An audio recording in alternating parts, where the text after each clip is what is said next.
Assalamualaikum warahmatullahi wabarakatuh. Perkenalkan, nama saya Ade Ismi Darmayani. Saya dari PIUT 5.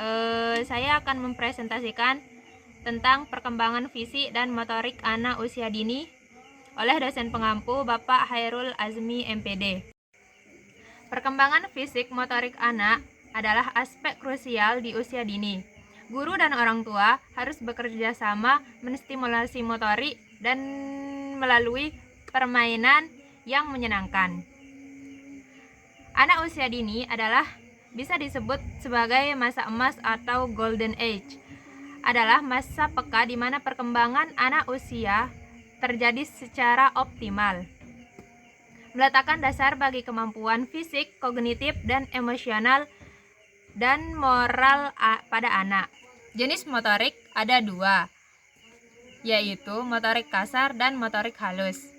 Motorik kasar adalah gerakan menggunakan otot besar dan membutuhkan banyak tenaga, seperti berlari, berjalan, dan melompat.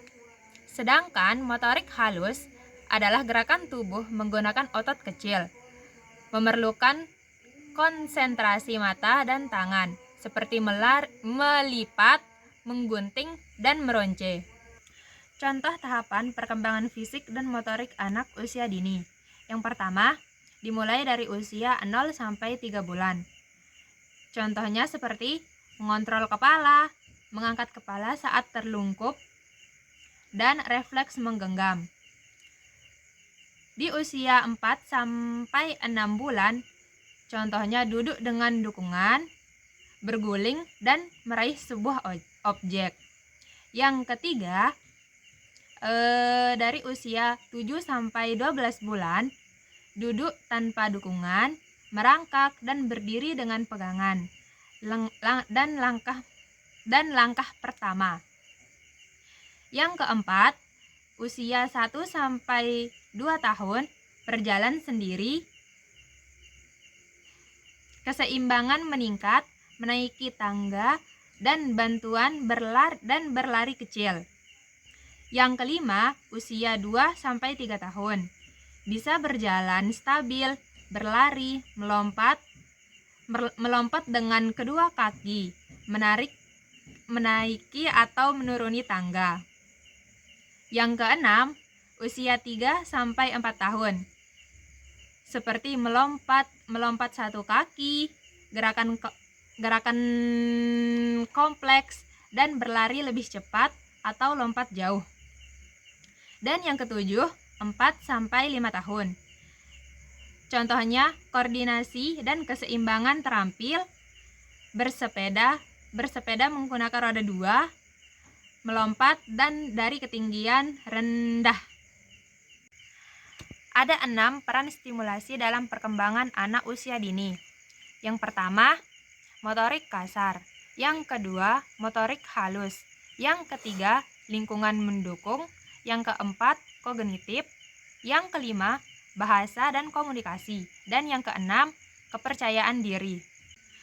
Perbedaan perkembangan fisik motorik anak laki-laki dan anak perempuan. Anak laki-laki cenderung lebih kuat ototnya dalam motorik kasar, seperti berlari, melompat, dan melempar. Lebih aktif dalam permainan fisik kompetitif, suka main kendaraan, olahraga, dan aktivitas fisik kompetitif. Cenderung lebih agresif, kompetitif dalam interaksi sosial. Sedangkan anak perempuan fokus pada koordinasi dan keseimbangan, seperti menari, permainan ketepatan. Keterampilan motorik kasar lebih halus dalam permainan tenang. Lebih cepat mengembangkan motorik halus, menggambar, mewarnai, dan aktivitas kreatif. Suka main peran sosial atau boneka, atau permainan imajinatif. Cenderung lebih empati dan kooperatif dalam interaksi sosial. Pengembangan motorik halus melalui kolase.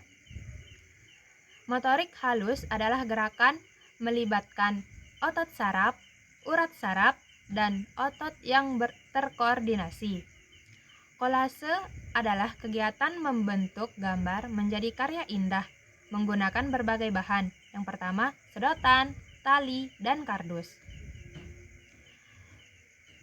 Yang terakhir, eksplorasi adalah anak dapat mengeksplorasi benda menjadi berbagai bentuk, meningkatkan kreativitas dan inovasi. Pentingnya stimulasi optimal. Yang pertama, stimulasi tepat. Kuncinya perkembangan motorik optimal. Yang kedua, lingkungan mendukung. Ruang aman dan menarik untuk mengeksplorasi. Yang ketiga, peran aktif. Peran orang tua dan pendidikan sangat berpengaruh. Yang keempat, kegiatan yang menyenangkan. Membantu anak mengasah kemampuan fisik dan motorik. Sekian presentasi dari saya. Kurang dan lebihnya saya mohon maaf. Wabillahi taufiq wal hidayah. Wassalamualaikum warahmatullahi wabarakatuh.